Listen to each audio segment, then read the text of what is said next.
girls, it's Brittney with Eating Elephants, and first of all, I am incredibly sorry that it's been so long since I made a video. We actually moved, and I would really love to say that that's the reason, but actually we just moved here recently and I haven't made a video in like a month.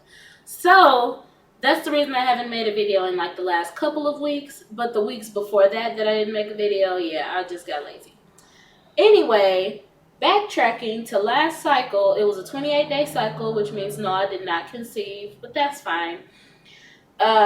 Today I'm cycle day 8, and actually I was thinking that my cycles were getting longer and longer and longer, and we're going to continue in that trend because they were at 27 days, and then they were at 29 days for a long time, and then last cycle, the cycle before last, I had a 30-day cycle.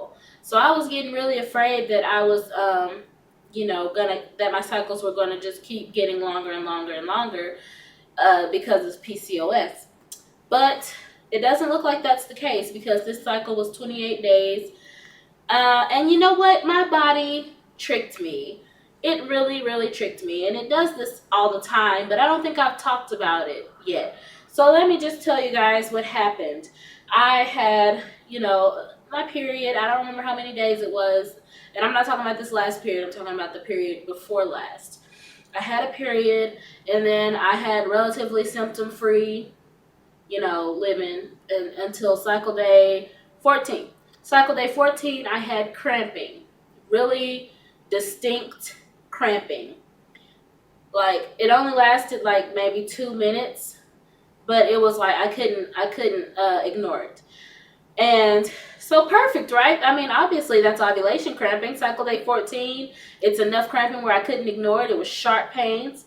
So then here we go, cycle day 21, which would be 7 days after that cramping, so 7 DPO. I spotted. It was on the toilet paper when I wiped, and it was gone in 2 swipes. And also I had a little cramping before the spotting. And perfect, right? 7 DPO, that's perfect for implantation bleeding. And alas, I was not pregnant. That has happened to me several times, and since I've started, being sexually active, since I got married. That has happened several times where right in the middle of my cycle I have some cramping, and then about a week or maybe a little over a week after that I'll have a little bit of spotting, and it's bright red spotting, usually mixed in with some cervical mucus. As I've said before, I don't do TMI warnings because this is a TTC channel. Come on, I'd be doing TMI warnings every 2 seconds if I did that. Anyway, carrying on. My cycle this past period was 4 days long, I think, and it was really, really heavy with a whole lot of clots, and it was actually another cycle, another period where I couldn't use my menstrual cup because my cervix was really irritated, and it didn't want anything up against it. So I used pads once again. It was really heavy. It was just, even the first day was just like, even the first day, like the floodgates were just open. It was awful. This cycle, I'm cycle day 8 right now, as I said, and let me show you a few things that I'm going to be using. I am actually going to be taking some supplements and things like that, so let's just get right into that. Firstly, I'm going to be taking Soy Isoflavones, and this is because I am not sure if I ovulate, you guys. Like, the only time that I actually got a positive OPK was the first cycle that I took Soy Isoflavones.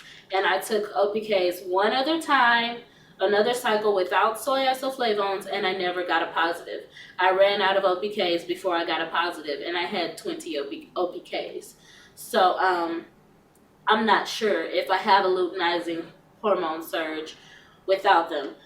That's for down the road if we decide to go to a reproductive endocrinologist to see if I really do ovulate or not. Soy Isoflavones block your estrogen receptors, and somehow that tells your body to make more estrogen because it's not being, registered in your system. And somehow that estrogen helps you to ovulate if you don't. That's my understanding of it. So it obviously worked the first time I used it, because they say you will ovulate 7 days after you take your last soy isoflavone pill. I got a positive LPK 6 days after taking my last soy isoflavone pill, which means I ovulated 7 days after the pill. So obviously it worked. Would I have ovulated without taking soy isoflavones? Maybe. I'm not sure, which is why I'm taking them. The second thing I'll be taking this cycle is evening primrose oil. This is to help your body make more fertile cervical mucus, the egg white consistency cervical mucus. Of course, I'm taking a prenatal vitamin. This is just the Nature Made Prenatal Multi with DHA. And I've actually been taking these consistently. I've taken them before and I stopped and I started the gummies because these used to make me nauseous, but they don't anymore. And I'm so excited because this will be our first cycle trying Preseed. I am so excited.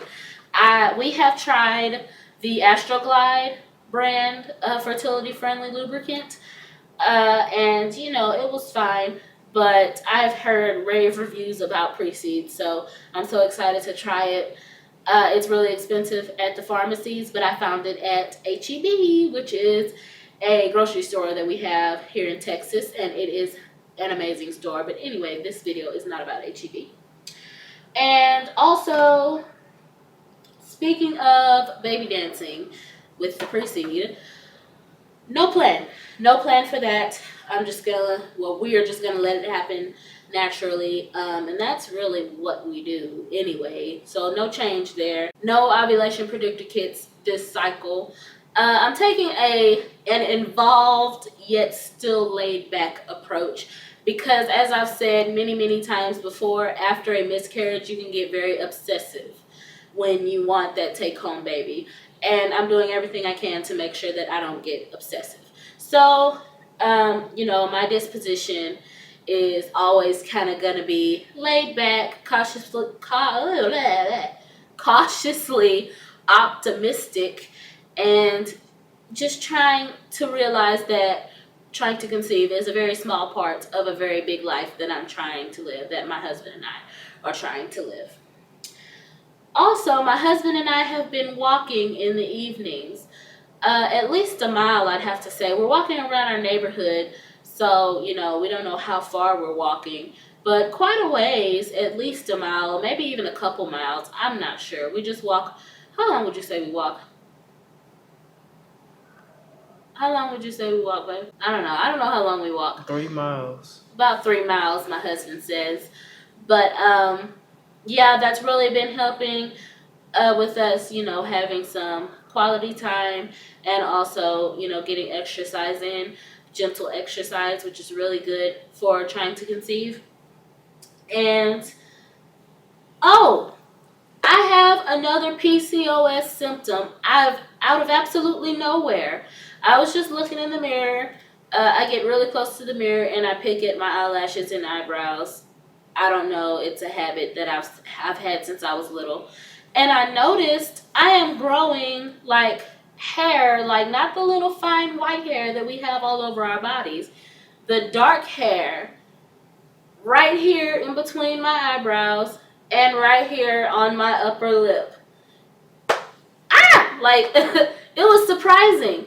I'm not upset about it or anything because, you know, I don't care. I'm not that into my physical appearance. However, that was really surprising. Like, I was not expecting that. I'm definitely not worried about it, though. It just comes with it, you know, all the hormones going this way and that. So whatever, I just kind of shaved it off a little bit. If it comes back, I might not even shave it off. It was barely noticeable. Like I said, I was way close to the mirror, you know, picking with my eyebrows and stuff when I saw it. So anyway, that's all I have to say. Thank you guys so much for watching. And if you haven't noticed, it's a new day here at Eating Elephants because we have a real life high quality camera and a real life, high quality, sexy cameraman, my husband. So yeah, how do you eat an elephant? One bite at a time. Bye bye.